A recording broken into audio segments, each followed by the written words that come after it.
এখন তো আইনের শাসন প্রতিষ্ঠা হয়েছে, তবুও সিবিআই কার হাত, কে বেঁধে রেখেছে তার হাতটা, যে সিবিআই কোনো কাজ করতে পারছে না। চরম ভৎসনা দিয়েছেন আজকে, আপনারাও ছিলেন, দেখেছেন। আমি তো সত্যি খুব ডিস্টার্ব, কথা বলার ভাষা হারিয়ে ফেলছি।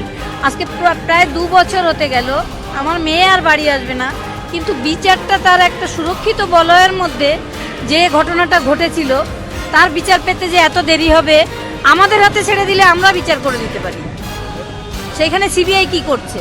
জজ সাহেবরা যেভাবে সিবিআই এর উপরে অসন্তুষ্ট হয়েছেন, তাতে মনে হয় যে কিছুই আসেনি, যা সেটাই রয়েছে। তবে আমার বিশ্বাস আমি বিচার অবশ্যই পাবো, কারণ কোনো অন্যায় করিনি। ন্যায়ের পথে ধৈর্য ধরে এগিয়ে যাব, শাসকের চোখে চোখ রেখে কথা বলবো।